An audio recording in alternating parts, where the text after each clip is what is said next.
Good afternoon, everyone.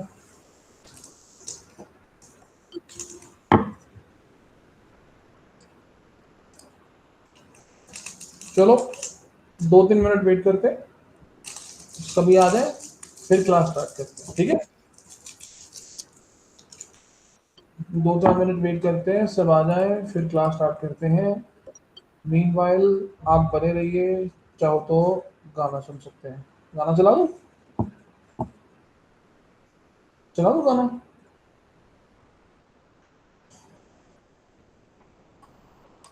पूछ तो मैं ऐसे रहा हूँ जैसे चलाऊंगा नहीं। चलाऊंगा तो सही। चलो 2-3 मिनट वेट करते हैं, स्टार्ट करेंगे। उतने में लोग आने दो, कनेक्ट करने देते हैं।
चलिए, गुड आफ्टरनून एवरीवन।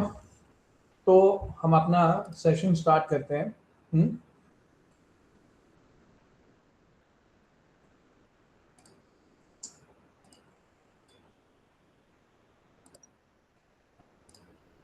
ठीक है, लिंक शेयर किया था मैंने, जितने लोग आ गए। अब मैंने डिलीट कर दिया। सबसे पहला मेरे को ये बताओ कि सुबह जब हम यहाँ पे बात कर रहे थे, अ, ये वाली रेंज की या ये वाली रेंज की डिस्कस करा था हमने यहाँ पे, सैलो ऑन राइज ट्रेड भी लिया था, मैंने भी लिया था। कितने लोगों ने ट्रेड लिया और कौन कौन होल्ड करके बैठा और पैसा बनाया? कितने लोगों ने होल्ड किया और पैसा बनाया?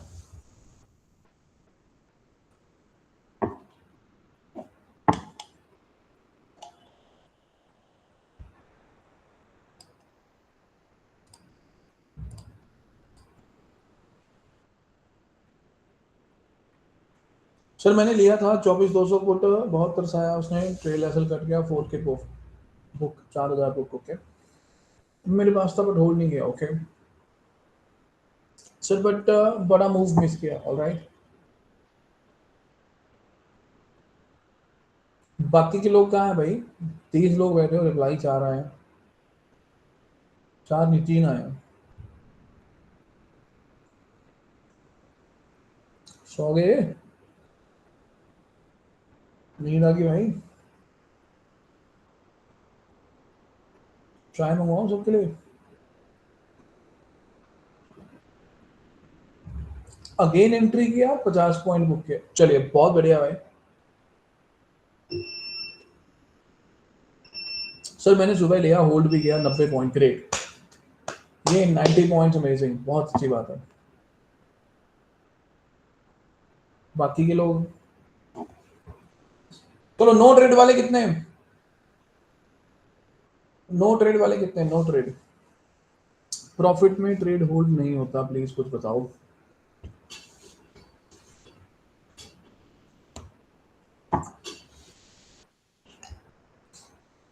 प्रॉफिट में ट्रेड होल्ड नहीं होता, प्लीज कुछ बताओ। रविंद्र रावत, मेरे को एक चीज पूछनी है भाई। चलो आपसे नहीं, मैं सबसे पूछता हूँ, यहाँ पे जितने भी लोग हैं, बताएं कि जिनकी ये प्रॉब्लम नहीं है, मतलब जो लोग ट्रेड होल्ड कर लेते हैं टारगेट तक के लिए, जिनका ये इशू नहीं है, आप लोग बताओ क्या लगता है आपको कि क्या ऐसा खास किया आपने कि आप अब टारगेट तक बैठ सकते हो?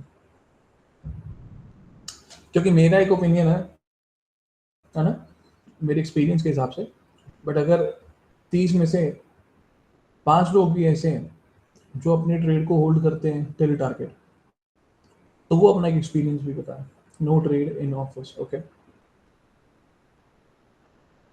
तो भाई का क्वेश्चन है, क्वेश्चन क्या, एक सिचुएशन है कि सर जी प्रॉफिट में ट्रेड होल्ड नहीं होता, प्लीज़ कुछ बताओ। तो ये प्रॉफिट जब शुरू होता है तो उसको होल्ड नहीं कर पाते, है ना। तो जो लोग होल्ड कर पाते हैं, 30 लोग जो बैठे हैं यहाँ पे, अगर 5 लोग भी ऐसे हो जो ट्रेड्स को होल्ड कर पाते हैं अपने टारगेट तक, तो क्या लगता है कि कुछ खास करने की जरूरत है इसमें? आज सेंसेक्स में ट्रेड लिया, 350 पॉइंट बुक किए, best way profit in loss ना देखो, focus on index chart, okay. कुछ और, कोई और बताना चाहेगा? मूवमेंट में टारगेट अचीव होता है, कोई और बताएगा? राजेश भाई आपका मेरे को आंसर बहुत अच्छा लगा, ट्रेडिंग स्टार्ट कर दो। बहुत एक्यूरेट आंसर दिया राजेश भाई ने, मूवमेंट में टारगेट अचीव होता है, बहुत सही बात है, बहुत ब्रिलियंट चीज है। मतलब इनके कहने का मतलब क्या है, स्पेशली ऑप्शन ट्रेडिंग में, है ना। चलो ट्रेडिंग खैर कोई भी हो, ऑप्शन में क्यों, बिकॉज इसमें तो चाहिए बिकॉज प्रीमियम टिके रहता है। प्रॉब्लम सबसे बड़ी क्या होती है ना, आइडेंटिफाई करना, कहाँ बड़ा प्रॉफिट मिलेगा और कहाँ छोटा प्रॉफिट मिलेगा, करेक्ट। तो जब आपको ये समझ में आ गया कि यार यहाँ पर अपॉर्चुनिटी बड़े प्रॉफिट की नहीं है, तो ऑफकोर्स वहां पे हम वो बड़े प्रॉफिट के लिए ना तो बैठेंगे ना एक्सपेक्ट करेंगे, हो सकता है ट्रेड भी ना करें, करेक्ट। दूसरा, जब अपने को ये पता है कि यहाँ पे बड़ा प्रॉफिट आने वाला है, तो वहां पे फिर हम अपने ट्रेड को होल्ड करेंगे फॉर दैट पर्टिकुलर प्रॉफिट। अब इससे होगा क्या, जब आपने ये आइडेंटिफाई करना सीख लिया, मान लो एक महीना 20 दिन का 22 दिन का है trading days, Monday to Friday, और एक आधी छुट्टी मिला हम लोग के, टोटल एक महीने में 20 से 21 दिन है या 22 दिन है, राउंड फिगर 20 दिन। 20 दिन में आप दो ट्रेड हर रोज के हिसाब से 40 ट्रेड करते हो, क्या 40 के 40 ट्रेड में आपके टारगेट हिट होगा? ऑफ कोर्स नहीं, किसी में स्टॉप लॉस भी हिट होगा, किसी में कॉस्ट टू कॉस्ट भी होंगे।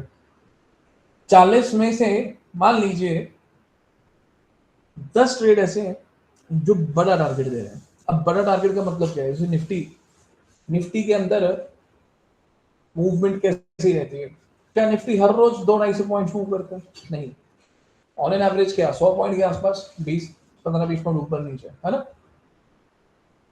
अब तो रेंज में है मार्केट तो और ज्यादा, एक रेंज डिफाइन हो जाती है, 100 100 120 30 पॉइंट तक की रेंज, और उसमें घूमता रहता है। तो जब ये सिनेरियोज हैं कि निफ्टी एक दिन में 100-150 पॉइंट से ज्यादा मूव नहीं करता है, तो उस केस में एंट्री के लिए कंफर्मेशन सिनेरियो देखना और उसके बाद ट्रेड करना, तो वहां पे 100 पॉइंट मिलने तो मुश्किल है ना। तो बड़ा मूव या बड़े पॉइंट्स या बड़ा टारगेट या बड़ा प्रॉफिट आइडेंटिफाई कैसे करा जाता है, या आप उसको कैटेगराइज भी कैसे करेंगे कि हाँ ये बड़ा मूव है या ये बड़ा point? Of course range identify करके कर पाएंगे। और रेंज कैसे आइडेंटिफाई करते हैं, प्रीवियस डे रेंज हो गया या वीकली रेंज हो गया या प्राइस एक्शन बेसिस पे मेजर सपोर्ट और रेजिस्टेंस जहाँ पे मल्टीपल टाइम प्राइस टेस्ट करता है, तो उससे भी हम रेंज आइडेंटिफाई कर सकते हैं। करेक्ट। तो सबसे पहली चीज जो है वो ये कि अपने को ये समझना होगा कि कहाँ बड़ा टारगेट मिल सकता है, कहाँ नहीं। उसके बाद जब हम अपनी ट्रेड शुरू करेंगे तो अपने को पता चलेगा कि ओके यहाँ बड़े प्रॉफिट नहीं है या आज वो सीन नहीं है, तो आज छोटे छोटे टारगेट्स लेने होंगे। जब आपने ये अचीव कर लिया, आइडेंटिफाई करके ट्रेड करना, आपकी आधी प्रॉब्लम वहीं फिक्स हो जाएगी। करेक्ट। अब जैसे आज का सीन है, इतनी बड़ी कैंडल बन गई, हमें ये तो पता था कि यहाँ से गिरेगा, ठीक है, और ये भी पता था कहाँ तक जाएगा। कैसे कैसे पता था? हम लेवल लगाते हैं, है ना। सुबह जब मार्केट ओपन होता है, हम क्लास शुरू करते हैं, हम लेवल मार्क करते हैं, हम डिस्कस करते हैं कि क्या होने वाला है। ये मैंने सुबह लेवल मार्क कर दिए थे और आप देखो बिल्कुल एग्जैक्ट इसी लेवल से हमने सेल किया और इसी लेवल पे अपना टारगेट हिट हुआ।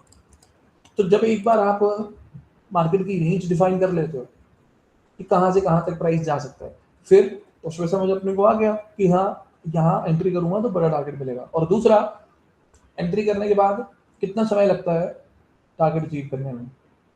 अगर मार्केट में मोमेंटम होगा तो आपका टारगेट तुरंत अचीव करवा देगा। अगर मार्केट में मोमेंटम नहीं हुआ तो आपको हो सकता है पूरा दिन लग जाए, हो सकता है होल्ड करना पड़े। अब मोमेंटम कब आता है मार्केट के अंदर, मूव कब आता है? दो तरीके से। या तो मार्केट एक रेंज में है, और जब मार्केट एक रेंज में है तो रेंज के जो इंपॉर्टेंट लेवल्स हैं जहां से प्राइस रिजेक्ट रिवर्स प्लान करता है, जहां से प्राइस रिजेक्ट रिवर्स प्लान करता है, वहां से मोमेंटम आ सकता है। फॉर एग्जांपल यहाँ निफ्टी की बात करता हूँ, वन डे में मेरे पास ये रेंज है, डिसेंट स्विंग बोल सकते हैं आप उसको, ये मेरी रेंज है। अब इस रेंज के अंदर मैंने इंटरनल रिट्रेसमेंट्स लगा दिए, ये मेरी रेंज की रेंज हो गई, ठीक है। एक बड़ा रेंज, एक छोटा रेंज। अब अपने को पता है कि बड़े रेंज के लिए प्राइस तभी जाएगा जब छोटा रेंज ब्रेक करेगा। फॉर एग्जांपल अगर अपने को कॉल में बुलिश मूव चाहिए, मोमेंटम चाहिए, तो अपने को क्या चाहिए? Breakout of this structure. Similarly अगर अपने को बेरिश मोमेंटम चाहिए तो break down of this structure. और जब तक प्राइस इन दोनों रेंज के अंदर है, वो साइडवेज हो सकता है, वो रेंज के अंदर हो सकता है, बट आपको जो है आपको जो है कहाँ ट्रेड करनी है? जहां मोमेंटम आ सकता है या बड़ा मूव हो सकता है, ठीक है। उसके लिए ये बॉक्सेस जो बनाए गए हैं, इसी के अंदर हम ट्रेड करेंगे, क्योंकि इन दो बॉक्सेस के बीच का जो एरिया है ये वाला, यहाँ अगर मेरे को ट्रेड मिल रही है कोई, एक तो मेरा स्टॉप लॉस बड़ा होगा, दूसरा ये हो सकता है कि प्राइस वापस रिवर्स करके बॉक्स में चला जाए और आपका स्टॉप लॉस हिट हो जाए, है ना। तो कोशिश क्या करनी है कि वेट किया जाए। किसका वेट किया जाए? इन जोन्स में आने का, प्राइस इन बॉक्सेस में आए और फिर उसके बाद वहां से अपनी ट्रेड बनाए। अब अगर हम बात करें बॉक्स में आने की, तो पहली कैंडल जो हमारी थी वो बॉक्स में आई, हमने सेल किया छोटा सा स्टॉप लॉस रख के और नीचे का टारगेट, ठीक है जी। अब 4 घंटे 3 घंटे 4 घंटे बाद जाके प्राइस नीचे वाले बॉक्स में आया। अब अगर इस बॉक्स में आ गया तो मैंने यहाँ पे कॉल ले लिया, है ना। पहले क्या लिया था? पुट। अब यहाँ क्या ले लिया? कॉल। अब यहाँ कॉल लेने से क्या होता है? इस बॉक्स के अंदर प्राइस नहीं आया, इस बॉक्स के अंदर प्राइस नहीं आया, मतलब आया रिजेक्ट करके क्लोजिंग बाहर कर गया। अगर क्लोजिंग इस बॉक्स के अंदर होती और फिर वहां से रिवर्स करता तो चीजें शायद कुछ और होती, क्योंकि अभी जो हो रहा है प्राइस वो क्या कर रहा है कि रेड कैंडल का पुल बैक ले रहा है। खैर एनीवे, जब प्राइस रेंज के अंदर है तो इंपॉर्टेंट लेवल्स पे एंटर करेंगे तो बड़े टारगेट्स मिलेंगे। सिमिलरली प्राइस अगर मोमेंटम में सॉरी ट्रेंड में, if it's a bullish trend, तो रिट्रेसमेंट से एंट्री मिलेगी, रिट्रेसमेंट से एंट्री मिलेगी बड़े पॉइंट्स के लिए लाइक दिस।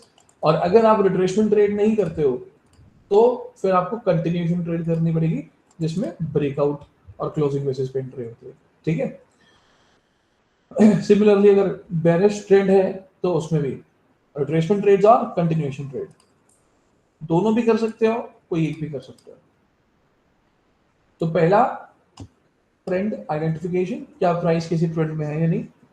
दूसरा, अगर ट्रेंड में है तो क्या वो रिट्रेसमेंट ट्रेड देगा या नहीं, या कंटिन्यूएशन ट्रेड देगा या नहीं।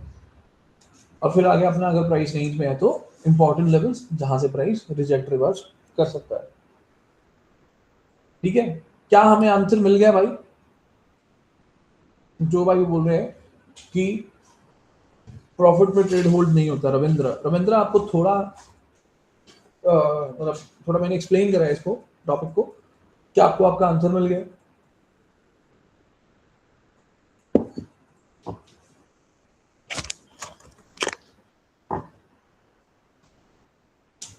सर मेरे से ब्रेकआउट ट्रेड नहीं हो पाता। अभिषेक भाई आपको एक चीज बताता हूं मैं, मेरे को जब शुरुआत मैंने करी थी ट्रेडिंग सीखने की, तो मेरे को ना 2-3 अलग अलग कोर्सेज, 2-3 चैनल्स के वीडियोस देखना, क्योंकि इंफॉर्मेशन वहीं पड़ी होती थी, है ना, 6 साल पुरानी बात है, तो मैं देखता हो रहा था, तो मैं क्या करता था, चेक करता, ओके ये मेरे को समझ में आ गया, ये मेरा टॉपिक समझ में आ गया, कल मैं इसको परफॉर्म करूंगा, क्योंकि उस समय मेरे दिमाग में होता था पैसा कमाना है, ठीक है। अब जब मेरे दिमाग में था कि पैसा कमाना है, तो मैं हर एक चीज़ अप्लाई करने की कोशिश करता था कि कोई ऐसा स्ट्रेटजी जो आज चल गया, कल चल गया, परसों नहीं चला, तो मैं कुछ और ढूंढ रहा हूँ, है ना। तो ऐसा होता है, नॉर्मल है ये लोगों के साथ। बट जैसे धीरे धीरे समझ में आया कि नहीं ऐसा नहीं करना है, तो फिर मैंने अपनी अंडरस्टैंडिंग बेटर करने की कोशिश करी टुवर्ड्स प्राइस एक्शन। पहले मैं सिर्फ इंडिकेटर पे काम करता था। अच्छा, मेरे को पता था कि प्राइस एक्शन नाम की कोई चिड़िया है, और ये भी पता था कि उसको सीखना पड़ेगा, अगर उसको नहीं सीखे तो प्रॉब्लम होगी। प्रॉब्लम क्या होगी? लॉन्ग टर्म नहीं जा सकते। बट ये भी था कि भाई सीख रहा हूँ, फीस दे चुका हूँ, 50-60 हज़ार रुपया मैं कोर्सेज पे लगा चुका हूँ, और कुछ पैसे भी यूज कर चुका हूँ, and luckily I was doing equity. तो इक्विटी थी इसलिए, मतलब स्टॉक्स में ट्रेड करता था कैश में, तो मेरे को ज्यादा बड़ा नुकसान भी नहीं हुआ। ऑप्शंस में तो मैं गया ही नहीं, स्टार्टिंग के 6-7 महीने कम से कम इक्विटी में रहे, थोड़ा बहुत लॉस हुआ वहां पे, है ना। तो मैंने सोचा कि यार घूम घुमा के हम 1 लाख के आसपास पहुंच चुके हैं, which include my fees as well. तो प्राइस एक्शन सीखे बिना काम नहीं चलेगा। बस फिर उसके बाद प्राइस एक्शन सीखना शुरू करा, चीजें समझी। मैं प्राइस एक्शन सीखना नहीं चाहता था स्टार्टिंग में, सिर्फ पैसा बनाना चाहता था, इसलिए मेरा प्राइस एक्शन का जो कॉन्सेप्ट था वो ऐसा था कि प्राइस एक्शन बहुत टफ है, मेरे से ट्रेंड लाइन नहीं लग रही। हर बार ट्रेंड लाइन लगाने से मैं फंस रहा हूँ कि यार यहाँ से यहाँ लगेगी, अच्छा अगर ये लग रही है तो ये क्यों नहीं। हाँ, अगर मैं चेक कर रहा हूँ ट्रेंड लाइन, क्योंकि मेरे को एक जो इनिशियल एक कोर्स था, तो उसके अंदर वो पूरा जो कोर्स के अराउंड चीजें बिल्ड करी गई कि 18-19-20 हज़ार का कोर्स है, तो हम उसमें आपको basic to advance price action समझाएंगे। तो वो एक हाइप वो क्रिएट करते हैं ना, सस्पेंस क्रिएट करते हैं कि हाँ आपको मिलने वाला, आपको कुछ आने वाला, आपके लिए कोई बहुत बढ़िया चीज आने वाली है। और 2 से 3 क्लासेस के बाद जब सामने आया, तो वो क्या था, वो प्राइस एक्शन का बेसिक कॉन्सेप्ट था कि आपको ट्रेंड लाइन कैसे मार्क करनी है। तो मैं ऐसे भी ट्रेंड लाइन मार्क कर रहा हूँ, मैं ऐसे भी ट्रेंड लाइन मार्क कर रहा हूँ, मैं ऐसे भी मार्क कर रहा हूँ, मैं ये भी कर रहा हूँ। तो मैं ये देख रहा हूँ कि 4 ट्रेंड लाइन बन गई, इनमें से ठीक कौन सी है। क्योंकि जिसने मेरे को सिखाया था, तो उसने यही सिखाया था सिंपल, कि भाई 2 से ज्यादा पॉइंट्स मिल जाते हैं तो वो ट्रेंड लाइन हो जाती है। अच्छा, कभी तो वो इस तरह से ट्रेंड लाइन लगाए, और कभी वो ऐसे ट्रेंड लाइन लगाए, ठीक है। अब मैं कंफ्यूज हो जाऊं कि भाई कैसे पता चलेगा, तुम कभी यहाँ से लगा रहे हो, कभी यहाँ से लगा रहे हो, और कभी ये वाला स्विंग पकड़ रहे हो, कभी कोई स्विंग। सो बेसिकली उतना टाइम तो मिला भी नहीं। 20,000 रुपए का कोर्स लेने के बाद 10 दिन का कोर्स था, है ना। 11वें दिन ऑनलाइन, मतलब लाइव ट्रेड 11-12-13, मतलब 2 से 3 दिन लाइव ट्रेड के लिए आए। लाइव ट्रेड करो जी, लाइव ट्रेड करो। अब मेरे को लाइव ट्रेड कहाँ से करूँ भाई, मेरे को समझ नहीं आया आप क्या कर रहे हो। अच्छा, अब लाइव ट्रेड करने आए तो मैं बैठा, मैं देख रहा हूँ कि चार्ट एनालिसिस हो रहा है, बंदा चार्ट एनालिसिस कर रहा है, मेरे को कुछ समझ में नहीं आ रहा, क्योंकि मैं कहाँ फंसा हूँ, ट्रेंड लाइन नहीं लग रही भाई मेरे से। बाकी चीजें तो मैं आगे, अच्छा मेरा ये प्रॉब्लम है, अगर मैं किसी चीज को सीखने घुसा हूँ, आई नीड दैट आंसर। मेरे दिमाग में कोई आंसर है, मेरे दिमाग में अगर 36 क्वेश्चन है, मेरे को उसके आंसर चाहिए, मेरे को उसका लॉजिक चाहिए। मैं आगे नहीं बढ़ूंगा जब तक मेरे को ये समझ नहीं आएगा, या तो मैं उसको छोड़ दूंगा, ठीक है, कि मेरे को करनी नहीं ट्रेडिंग, मेरे को सीखनी नहीं। और अगर मेरे को सीखनी है, फिर चाहे 50 घंटे क्यों ना लग जाए, अगर मेरे से ट्रेंड लाइन नहीं लग रही, तो मेरे को पहले इसको फिक्स करना है, नहीं तो मैं आगे नहीं बढ़ूंगा। अच्छा, ये चीज़ पॉजिटिवली काम करती है, मेरे लिए तो करती है पॉजिटिवली काम, कि कोई भी काम ऐसा हो, अगर नहीं समझ में आया तो उसको नहीं करना, और अगर करना है तो फिर चाहे जो मर्जी हो जाए उसको समझ के करना है। चाहे आप एआई की हेल्प लो, चाहे किसी का सर खाओ, दिमाग खाओ, बट आपको वो करना है ना। तो इतनी लंबी कहानी क्यों चल रही है? बिकॉज मार्केट ने जो मूव है वो दे ही दिया है, इसलिए मैं आपसे थोड़ा सा ज्ञान जो है वो शेयर कर रहा हूँ। करेक्ट। तो भाई जो आपने बोला था कि ब्रेकआउट ट्रेड नहीं हो पाते, तो मैं ये समझा रहा था कि एक एक साल लग जाता लोगों को चीजें समझने सीखने में, और उसके बाद भी आप 4 चीजें सीख दी है, जब आप उसको एग्जीक्यूट करने जाते हो वो कॉन्फिडेंस नहीं आता। क्यों? क्योंकि उस पर एक तो हमने ज़्यादा टाइम नहीं दिया, और दूसरा कि वो ब्रेकआउट स्ट्रक्चर हमें परेशान कर सकती है due to fear of loss. यार 5-6 ट्रेड्स में कर चुका हूँ ऑलरेडी ब्रेकआउट स्ट्रक्चर, या 2-3 महीने लगाए हैं, 20-25 ट्रेड करे हैं, उसके जो आउटकम है वो ठीक नहीं है, उसका आउटपुट अच्छा नहीं है, ट्रैपिंग ज़्यादा होती है, इसलिए मैं वो ट्रेड नहीं कर पाता। क्यों? क्योंकि डर रहता है, वो थोड़ा सा डर रहता है, कहीं भी हम कोई चीज़ करेंगे ना और वो गलत होता जाएगा और गलत होता जाएगा, तो उससे एक डर बनेगा कि उसकी वजह से हमारा पैसा जा रहा है ना। तो फिब रिट्रेसमेंट टॉपिक जो आया था, अगर आपको याद होगा, पिछले 5 साल लगातार जितनी भी चीज़ें मैंने सीखी हैं और वो सारी चीज़ें सिखाई हैं, एमएसपी से स्टार्ट होते हुए जितनी भी चीज़ें सीखी हैं सिखाई हैं, और वो जो सीखी हैं वो ऐसे नहीं कि आज मैं कुछ और कर रहा हूँ कल कुछ और। एक चीज़ पे हमने 2-2 साल 1.5 साल दिए हैं। ईएमए की अगर मैं बात करूँ, तो ईएमए के इतने सारे कॉन्सेप्ट जो हमने समझे 1-1.5 साल के दौरान। 3 घंटे की एक क्लास थी, तो टोटल 5 घंटे की क्लास थी ईएमए की, अगर आपको याद हो। एप्लीकेशन थी हमारे IFW की, जो मोबाइल ऐप थी इन्वेस्टर वेल्थ की, तो उस पे 5 घंटे का ईएमए सेशन था, 3 का और 2 का। उसमें ईएमए को मैंने पूरा एक्सप्लेन कर दिया था, और ईएमए बेसिस स्ट्रैटेजीज पे। सिमिलरली फिर फिर पे काम करना शुरू करा, पहले 0.56 फिर 6.7, और मल्टीपल चीजें, multiple chart, multiple scenarios, time frame अलग अलग करके करना। इसीलिए आज की डेट में जब हम चार्ट की बात करते हैं, आप चार्ट के ऊपर प्राइस एक्शन को लेकर, स्ट्रक्चर को लेकर आप कोई भी क्वेश्चन ले आओ, 95% चांसेस है मैं आपको उसका आंसर नहीं दे दूंगा। 5% चांसेस है कि वो नहीं दे पाऊंगा, बिकॉज वो मेरे को पता नहीं है। जैसे कि वेव है ना, वो जो वेव होते हैं, कौन सी इलियट वेव बोलते हैं, मैंने नहीं पढ़ा उसके बारे में, मेरे को वो नहीं आता। But price action, market structure, candles को लेकर आप कोई भी क्वेश्चन लाएंगे, 5% चांसेस हैं कि वो मैं आंसर दे सकता हूँ, क्योंकि इतना टाइम, पैसा, हर एक चीज मार्केट को दिया है। ठीक है। तो अगर अपने से कोई भी दिक्कत ऐसी आती है, जैसे भाई ने बताया कि ब्रेकआउट ट्रेड नहीं होते, छोड़ दो, रहने दो, मत करो, है ना। क्योंकि जरूरी नहीं है कि हमें 10 चीजें आती हो और हम 10 चीजें अप्लाई करें। पैसा तो एक ही चीज से भी बन जाएगा, एक पर्टिकुलर स्ट्रैटेजी बन जाएगा। हम उसमें इतने बेटर हो जाए, 10 बार, 15 बार, 20 बार ट्रेड करें, हर बार चेक करें क्या प्रॉब्लम आती है, क्या आउटपुट आ रही है, जो भी छोटे मोटे इश्यूज है उसको फिक्स करें, आगे बढ़ें, ताकि उस सेटअप पे हम परफेक्ट हो जाएं। कि 10 में से 8 बार हम अगर ट्रेड लेकर निकल रहे हैं प्रॉफिट में, तो we should be in profit overall. कभी ऐसा भी होगा कि वो सिचुएशन ऐसा क्रिएट करेगा कि 10 में से 6 बार सही जाओगे, 4 बार गलत जाओगे, कभी 10 के 10 ट्रेड भी सही जाएंगे, है ना। तो कोई एक ऐसी चीज जिस पे हम काम करें, हम उसमें परफेक्ट हो जाए, उसके अंदर हम अपग्रेड करते रहें। अगर कोई कमी पीछे आती है या मार्केट को ऐसी स्ट्रक्चर आती है जो हमने कवर नहीं करी, तो हम उस पर काम करते हैं। जैसे परसों की बात है, रेंज के अंदर के जो लेवल्स है कि जहां से प्राइस रिजेक्ट रिवर्स करता है, तो पहले हम उस चीज को प्रेफरेंस देंगे, फिर उसके बाद एमटीए में आएंगे। क्यों? क्योंकि हमारी एक ट्रेड अपॉर्चुनिटी मिस हो गई थी। प्रॉब्लम ट्रेड मिस होने की नहीं थी, बट प्रॉब्लम ये थी कि हमने उसको आइडेंटिफाई क्यों नहीं करा। ये वाला दिन था मंडे का।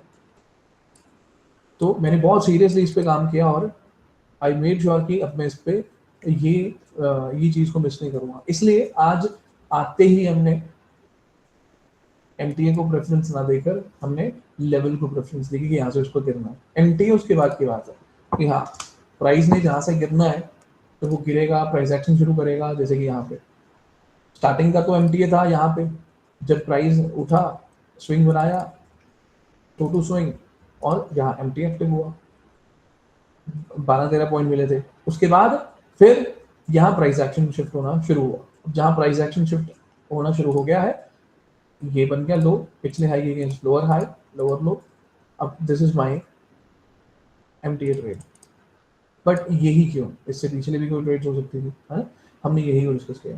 अब यही चीजें आगे सीखने वाली है, समझने वाली है कि प्राइस एक्शन बिल्ड होने के बाद हम कैसे एमटीए यूज करें। बट एनीवे ये छोटे छोटे कुछ पॉइंट्स हैं जो हम आगे एमटीए में समझते जाएंगे, कवर करते जाएंगे। ये पूरा ट्रेडिंग प्रोसेस एमटीए का जो है चीज़ें इसके अराउंड घूमती है, और आपको इतना आइडेंटिफाई करना सिखा दूंगा कि रेंज कब बनने वाली है, या अब प्राइस रेंज में रहने वाला है, या अब यहाँ पर स्विंग्स छोटे बनेंगे, मोमेंटम नहीं होगा। आप बहुत आराम से पहचान लोगे और फिर आप उसको हटा दोगे, एग्जीक्यूशन में उसको रखोगे। उस लेवल पे हम एमटीए को लेकर जाने वाले हैं, ठीक है। बाकी ये दिख रहा है आपके सामने, ये जो डैशबोर्ड आपको दिख रहा है बेसिक, इसमें अपग्रेड करना है। अब क्या है ना कि मेरे पास ना लिटरली बहुत सारी चीज़ें करने के लिए, सुबह से लेकर सुबह 9 बजे, 9 बजे क्यों इनफैक्ट मैं बोलूँगा 8 बजे जब मैं वर्क स्टेशन स्टार्ट करता हूँ अपना, कभी 7:30 पे कर लेता हूँ, तो रात के 11 बज जाते हैं लिटरली, और पूरा दिन ऑक्यूपाइड है अलग अलग टास्क में। मैं आपको अगर अपना एआई दिखाऊं, उसके अंदर आप अगर चैट्स देखो, क्योंकि उसकी हेल्प से ही इतनी सारी चीज़ें पॉसिबल हो पा रही है। 10-10 टास्क एक टाइम पे चल रहे होते हैं, बस मैं टाइम दे देता हूँ। ऐसा नहीं होता कि मैं एक टास्क पे 5 घंटे 10 घंटे लगा दूँ, वो वेस्ट है। किसी भी पर्टिकुलर टास्क पे 1 घंटा, 1.25 घंटा, 1.5 घंटा से ज़्यादा नहीं देते हैं, क्योंकि फिर इंसान एग्जॉस्ट हो जाता है, उससे फिर वो प्रोडक्टिविटी वैसे नहीं निकल के आती, वो क्वालिटी खराब हो जाती है। फिर मैं क्या करता हूँ, अगर मैं 2-3 घंटे 4 घंटे लगाऊंगा किसी एक काम पे, वो नहीं होगा, फिर मैं तब के सो जाऊंगा, ब्रेक ले लूंगा फालतू की। जबकि एक टास्क से दूसरे टास्क के अंदर स्विच होना है, इट हार्डली टेक्स 5-10 मिनट्स या 15 मिनट, और हम दूसरे टास्क में शिफ्ट हो जाते हैं कि हाँ अब ये कर लेते हैं। उससे क्या होता है, बोरियत फील नहीं होती, इंसान बोर नहीं होता, ठीक है। तो हमारे पास जो करने वाली चीजें हैं एट अ टाइम जिन पे काम चल रहा है, तो उसमें एमटीए पे मेरा पूरा फोकस है। एमटीए को मैं बहुत नेक्स्ट लेवल लेकर जाना चाहता हूँ, क्योंकि इतने समय से हमने सेटअप्स निकाले, है ना, और सेटअप्स पे काम किया, बट कोई एक प्रोसेस जो कि हर जगह वर्क करेगा, चाहे इंडियन मार्केट है, यूएसए मार्केट है, क्रिप्टो, फॉरेक्स, एनीथिंग, ये चीज हर जगह काम करनी चाहिए। और इंडिकेटर हर जगह, वैसा इंडिकेटर कह रहा हूँ, सॉरी, डैशबोर्ड हर जगह काम करना चाहिए। उस लेवल पे उसको हम बनाएंगे। काम तो मैं काफी समय से करता आ रहा हूँ उस पर। हमने पिछले जो इंडिकेटर बनाए थे, है ना, वो भी बहुत अमेजिंग जा रहे थे। बट क्या होता है कि वो जो आउटकम है वो उतनी अमेजिंग नहीं हो पाती कभी। तो इस बार इस पे मेरे को थोड़ा सा ज़्यादा भरोसा है कि ये बहुत अल्टीमेट निकल आएगा। और दूसरा, मैं इसमें कोई जल्दी नहीं कर रहा हूँ, मैं एक एक चीज़ पे टाइम ज़्यादा स्पेंड कर रहा हूँ। मतलब किसी एक कंडीशन को अगर मेरे को इस डैशबोर्ड में डाला, I can spend around 4 to 5 days और इवन एंटायर वीक। फिर मैं इसमें ऐड करूँगा कि वो एक बेस्ट ऑप्शन इसमें ऐड होगा। एक एक कॉलम में अगर कोई इंफॉर्मेशन आ रही है, it should be the best. चलिए, इतनी बातें कर ली हैं। अब निफ्टी को जो हम देखते हैं 1 डे टाइम फ्रेम पे, तो अपने को पता है कि ये बहुत बड़ी सी रेंज के अंदर है, बट मार्केट की क्लोजिंग मैटर करती है। जैसे कल मार्केट क्लोज हुआ था तो इट वाज इनसाइड सिनेरियो, और इसके बाद उसी इनसाइड के अंदर एक और कैंडल आ गई है, but it's a volatile candle. पिछली कैंडल का हाई लो दोनों ब्रेक किए और क्लोजिंग किसी तरफ नहीं है, तो इट्स अ वॉलेटाइल कैंडल। और ये वही हो जाती है जब इनका हाई या लो ब्रेक होना बहुत जरूरी हो जाता है मोमेंटम के लिए। अब मेरे पास एक रेंज आ गई है। अब मान लीजिए कल को अगर प्राइस फ्लैट खुलता है, जहां आज क्लोज करेगा उसके अंदर ही कहीं खुल रहा है, फिर तो ठीक है। बट अगर प्राइस कहीं गैप डाउन खुलता है, तो उसके अंदर अपने को फिर सुबह देखना होगा, प्लान करना होगा कि गैप डाउन अगर होता है तो खुलने के बाद प्राइस क्या वापस नीचे जा रहा है 3 मिनट में या 15 मिनट में, या पुल बैक लेने आ रहा है, उस हिसाब से अपनी ट्रेड करेंगे। सेल ऑन प्राइस का सिनेरियो फॉलो करेंगे, जैसे आज किया था कि राइज करा प्राइस, बेच दो, ठीक है। ये होगी कहानी कल की। बात करेंगे एमटीए की, तो स्टार्टिंग में हमने जो यहाँ ट्रेड इनिशिएट किया था वो रेंज बेस्ड था कि भाई प्राइस जो है वो यहाँ से गिरना चाहिए, और उसके पीछे का लॉजिक एक्सप्लेन कर रहा था, और प्राइस गिरा। अभी उसके बाद अगर हम बात करें तो 15 मिनट में यहाँ डबल टॉप सिनेरियो बना, फिर प्राइस वापस नीचे आया, पिछला जो स्विंग है उसको ब्रेक करना चाहा, ब्रेक किया भी। अगर मैं यहाँ पे एग्जैक्ट लेवल लगाऊं सीरियस, तो इस रेड कैंडल 11 बजे वाले इसको ब्रेक किया क्लोजिंग पे, बट वो ईएमए के ऊपर ही था प्राइस, वापस पुल बैक आया। अब पुल बैक के बाद यहाँ पे देखोगे ये ग्रीन कैंडल और रेड कैंडल का कॉम्बिनेशन, ईएमए के नीचे से शुरुआत करके ऊपर क्लोज किया, ऊपर से शुरुआत करके ईएमए के नीचे क्लोज किया। Now this was the point जहां पर हमें वो की प्राइस है अब नीचे जा सकता है। हालांकि टाइम लिया, उससे पहले भी टाइम लिया, हमने जो ट्रेड की थी वो बिल्कुल स्टार्टिंग के 1 घंटे में करी थी, बट एनीवे प्राइस मूव कर गया, उसके बाद अच्छा मूव कर गया। जब भी कोई ऐसा सिनेरियो होता है 15 मिनट या 1 आवर बेसिस पे एक बड़ी कैंडल बनती है, एक बड़ी रेंज बनती है, सो वी मेक श्योर कि उस रेंज के अंदर प्राइस टाइम स्पेंड कर सकता है। वो जब तक अपने ईएमए टेस्ट ना करे तब तक वो उसके अंदर ही रहेगा, क्योंकि इतनी बड़ी कैंडल बनने के बाद क्या होता है ना, लोगों के अंदर फोमो क्रिएट होता है कि यार शिट हमने मिस कर दिया इतना बढ़िया मूव, तो वो ट्रेड करने की कोशिश कर रहे होते हैं, वापस पुट में जाने की कोशिश कर रहे होते हैं। बट जब तक वो ईएमए टेस्ट ना करे तब तक कोई ट्रेड नहीं करनी, क्योंकि उसका काम ही वही है, या तो आप कैंडल का लो ब्रेक करो और आगे बढ़ो, और वो अगर नहीं कर पा रहे तो उसको ईएमए पे जाने दो, क्योंकि ईएमए पे जब प्राइस जाएगा फिर वो अपना एक्चुअल सिनेरियो बताएगा। और आप देख सकते हैं अभी ईएमए टेस्ट हो गया है। ईएमए टेस्ट करने के बाद पहले इसने ईएमए टेस्ट किया, ब्रेक करने की कोशिश करी, रिजेक्ट कर गया, फिर ईएमए के ऊपर क्लोज किया और वापस ईएमए के नीचे क्लोज कर गया। इट मींस यहाँ एमटीए एक्टिव होता है। मैंने 1 बजे लाइव किया था यूट्यूब लाइव, उसमें 3 मिनट टाइम फ्रेम पे हम डिस्कस कर रहे थे यहाँ पर कि क्या ये एमटीए है। तो जितने भी लोगों ने यस बोला था, मैंने आपको क्या बोला था कि नहीं, हम इसको कंसिडर नहीं करेंगे। क्यों? क्योंकि प्राइस एक्शन शिफ्ट हुआ है 3 मिनट में, it's a bullish price action. तो बुलिश प्राइस एक्शन में बेरिश ट्रेड क्यों करूंगा? और हुआ भी वही, प्राइस नीचे आया रिट्रेसमेंट लेने, फिर ऊपर चला गया। तो पिछले लो तो अभी भी सिक्योर है, पिछले लो अभी भी, अब जाके ये 3 मिनट में प्राइस एक्शन शिफ्ट कर रहा है सीरियस, अब जब 3 मिनट में प्राइस एक्शन शिफ्ट कर रहा है। इसके बाद भी अगर मेरे पास कोई 3 मिनट में ट्रेड बनेगी तो मैं उसको एमटीए कंसिडर करूंगा, क्योंकि इससे पहले क्या चल रहा था, बुलिश प्राइस एक्शन, अब जाके बेरिश बनाने की कोशिश कर रहा है। अगर वो बना दिया तो ठीक, नहीं तो फिर ये इसी रेंज में खत्म हो जाएगा। अभी तक हम एमटीए में सिर्फ ईएमए बेस्ड काम कर रहे थे, या ईएमए को देखकर एमटीए स्टार्ट करते थे।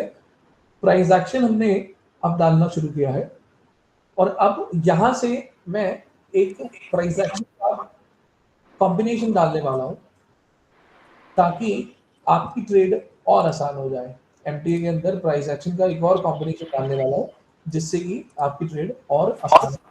और ये डालने के पीछे का रीजन क्या है या इसकी रिक्वायरमेंट क्या है?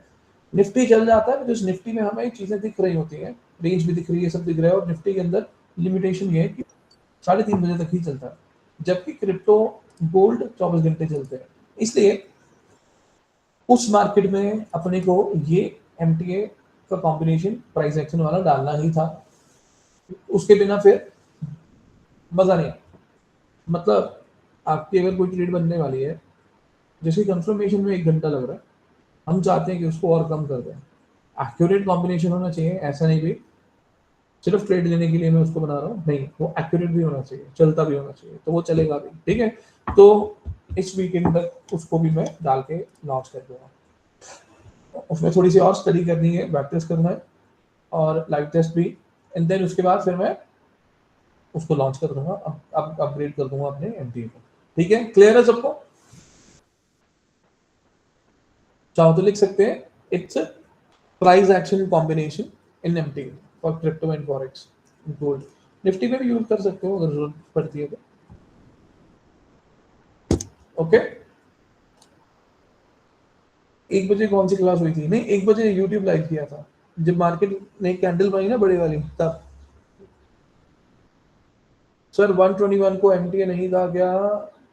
I am trade in the 121, 121 कहाँ है? 22211 ये वाला। हाँ तो नहीं था ना, क्यों? अगर ये एमटीए होता, भाई समझो मेरी बात, अगर ये एमटीए है ना, तो रूल भूल गए क्या स्विंग्स वाले? एमटीए वर्क कब करता है? जब स्विंग्स ब्रेक हो रहे हो, है ना? जब स्विंग ब्रेक हो रहे हो। बट यहाँ पे तो इसने स्विंग ब्रेक करे नहीं, उल्टा प्राइस एक्शन शिफ्ट कर दिया। प्राइस गया तो ऊपर ही है ना, प्राइस गया तो ऊपर ही है, ऊपर की डायरेक्शन में, high high high low basis पे। तो आप इतने से 10 पॉइंट 15 पॉइंट के चक्कर में रूल ब्रेक मत करो, ठीक है?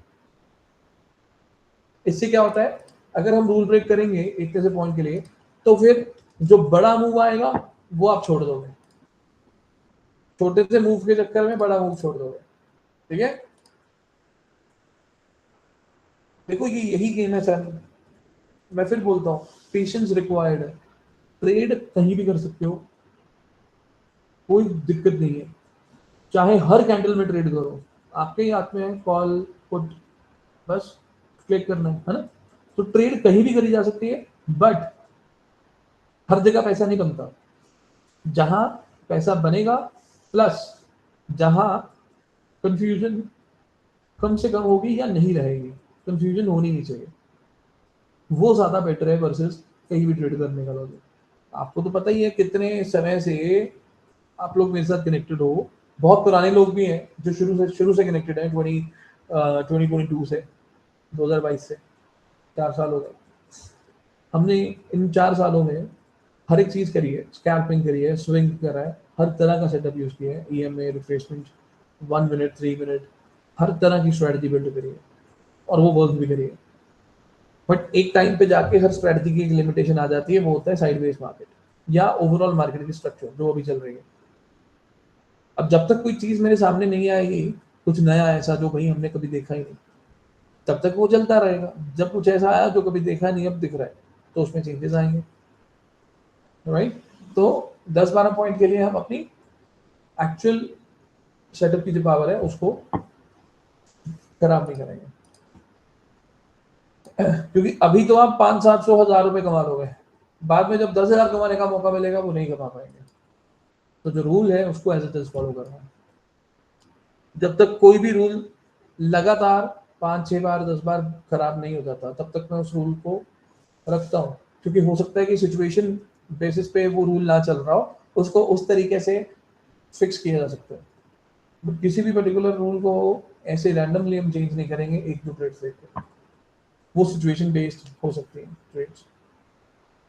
चलिए, तो अभी के हिसाब से अगर मैं देखूं, 1 डे 1 आवर दोनों बेरिश है, 15 मिनट भी बेरिश है, तो उसके हिसाब से 15 मिनट में हमारे पास ये वाला ट्रेड एमटीए होना चाहिए और टारगेट होना चाहिए आज का लो। बट क्योंकि टाइम निकल रहा है, 20-25 मिनट बचे हैं मार्केट के क्लोज होने में, तब तक अगर वहां पहुंच गया तो ठीक, नहीं तो फिर ये यही क्लोज कर देगा। और हम ट्रेड नहीं कर रहे हैं, यहाँ पर हमने ट्रेड नहीं करी, क्यों? क्योंकि हम एक सपोर्ट पे हैं। मतलब अगर आप ये चेक करोगे सीरीज, तो हम देख पा रहे हैं ना आज का जो लो है वो कहाँ बना है, इसके अंदर ही बना है 0.5 और 6 के। So this is the support. तो हो सकता है कि प्राइस यहाँ पे रुक जाए, नीचे ना जाए, बट अगर टाइम होता, यही कैंडल अगर बन रही होती 11 बजे 12 बजे, तो हम ट्रेड जरूर प्लान करते। तो फिर हम क्या करते हैं मैक्स टू मैक्स, कि भाई प्राइस नीचे आने वाला है ना, ये फिर ब्रेक कर दे तो और नीचे आ जाएगा, हम पार्शियल टारगेट फिर पे रख देते। बट क्योंकि ये ऑप्शंस है, तो ऑप्शंस में प्रीमियम अगर मूव नहीं किए तो फिर किसी भी ट्रेड का फायदा नहीं। यही अगर गोल्ड होता, इथेरियम होता, तो अलग होता सी, वहां पे जितने पॉइंट्स दिखा रहा है उतने पॉइंट्स मिले। बट यहाँ पे देखोगे भाई, इंडेक्स मूव कर गया 30 पॉइंट, प्रीमियम 10 पॉइंट भी नहीं मिले। तो यहाँ तो बहुत तरीके से ट्रेड करना है। 1 आवर बिलो क्लोज के बाद फर्स्ट एमटीए बना था, so then I traded first MTA there sir, but बाद में देखा previous day low above Nifty close, but I hook there profit, small first trade ऊपर से था तो ट्रेल में ऐसा late, then MTA try with trade ऐसे। चलो ठीक है, अच्छी बात है।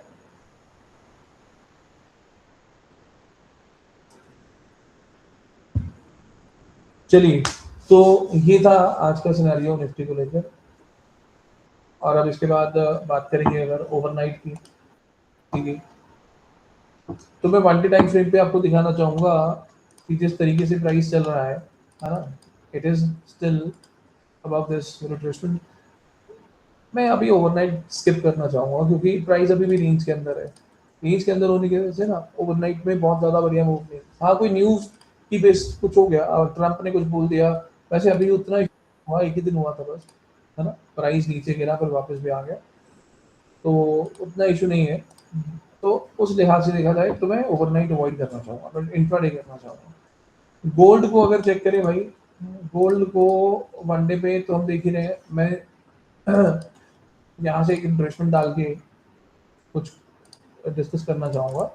0.6 एंड 7 बेसिस पे तो प्राइस एक सपोर्ट पे है। 3 दिन हो गए 0.67 बेसिस पे पहली बार आया प्राइस, मंडे को क्लोजिंग नहीं, ट्यूसडे को क्लोजिंग नहीं, तीसरा अभी दिन आ गया, ठीक है। तो एकदम सपोर्ट पे है, तो जब सपोर्ट में है तो भाई इसको ब्रेक करना जरूरी है, नहीं तो प्राइस वापस ऊपर जाने की कोशिश करेगा। और उस हिसाब से अगर हम देखें, फिलहाल प्राइस डेली ईएमए के नीचे है, तो ऑफकोर्स उसको ऊपर आना होगा बुलिश होने के लिए।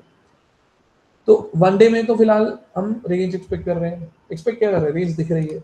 दूसरा, कल की जो कैंडल थी, it was a volatile candle.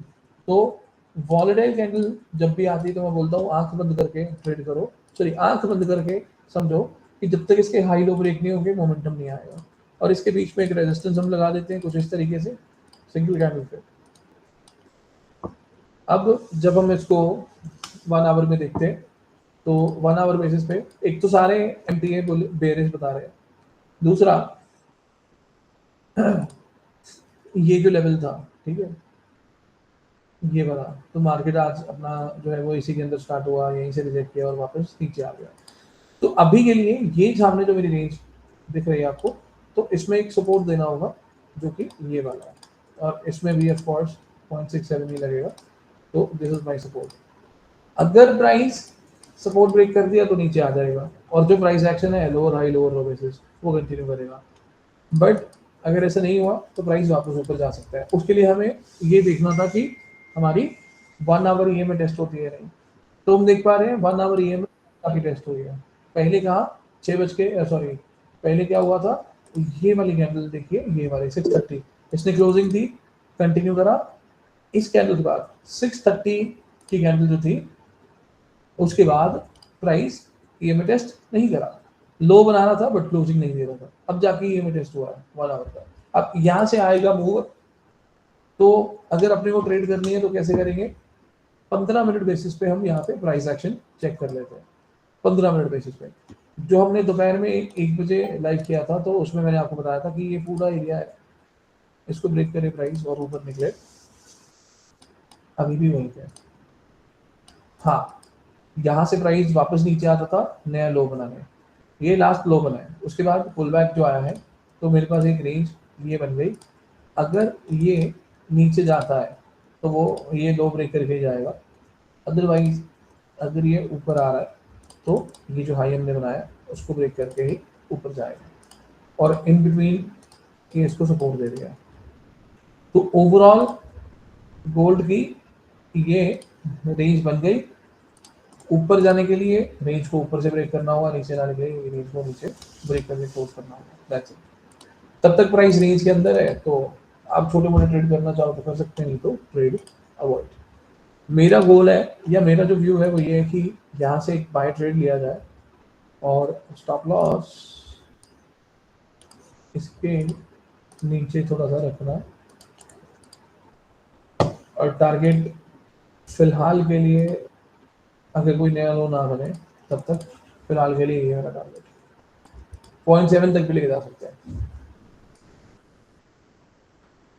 24,000 to 24,250 एक स्मॉल रेंज बन गया है सर, ऊपर box and lower box, yes. तो निफ्टी की तो यार ऐसी तैसी हो रखी है रेंज की वजह से, बट फिर भी हम थोड़ा बहुत पैसा कमा पा रहे हैं, जो कि अच्छी बात है। तो हमें बस इसी तरह पेशेंस के साथ काम करना है, सही जगह पे एंट्री करनी है ताकि 4 पैसे बने। यस, किसका कोई और क्वेश्चन है इससे पहले हम इसको फिनिश करें? किसी को कोई क्वेश्चन?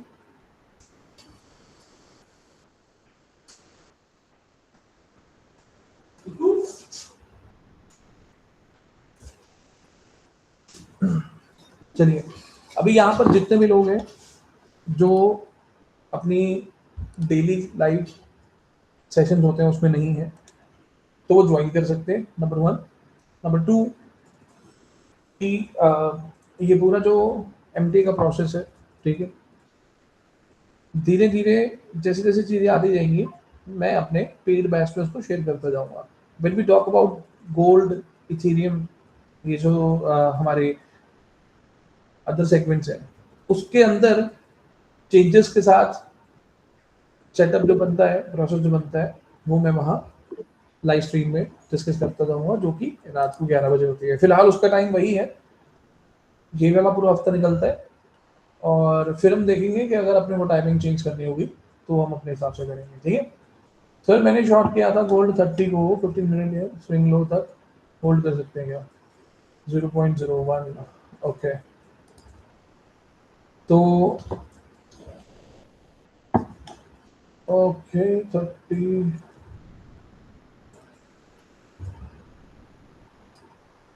मैंने गोल्ड शॉर्ट किया था, गोल्ड, गोल्ड को 15 मिनट स्विंग लो तक होल्ड कर सकते हैं क्या? 15 मिनट स्विंग लो मतलब ये वाला हाँ कर सकते हैं, फिर भी टूटेगी तो स्टॉप लॉस इसके ऊपर लगा के ना 34 के ऊपर होल्ड कर सकते हैं। चलिए, तो आज का सेशन यहीं पे फिनिश करते हैं, और जाते जाते निफ्टी की एक बात और, ओवरनाइट हम नहीं कर रहे हैं, गैप डाउन हुआ तो अलग बात है, बाकी ये बॉक्स पड़ा अपने पास, इस बॉक्स के अंदर खुलेगा तो पुल बैक का सिनारियो देखेंगे, जो कि अभी तक चलता आ रहा है, सपोर्ट पे आता तो बाउंस बैक करता है, इसके नीचे गया तो फिर हम पुट में जाएंगे फॉर दीज टारगेट्स।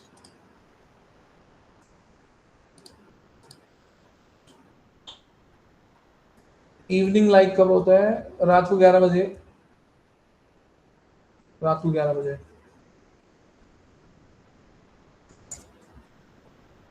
चलिए, आज के लिए इतना ही,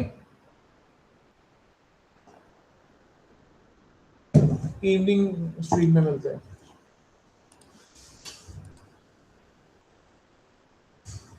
जितेश आपका क्वेश्चन है अनम्यूट कीजिए।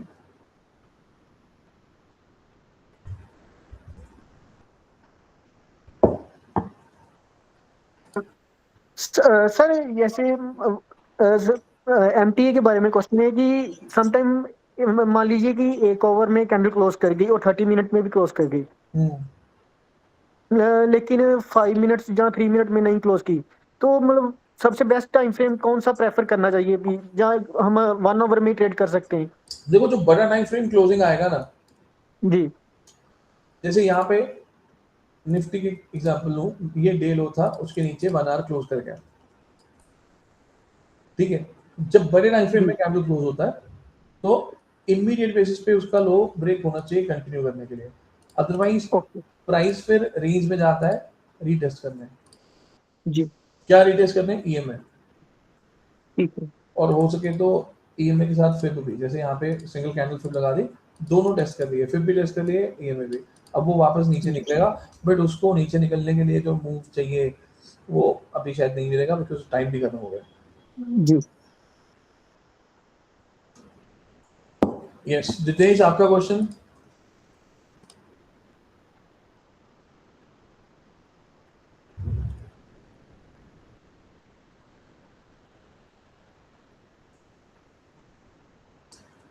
चलिए, फिनिश करते हैं इसको, और इवनिंग सेशन में मिलेंगे। Take care, bye.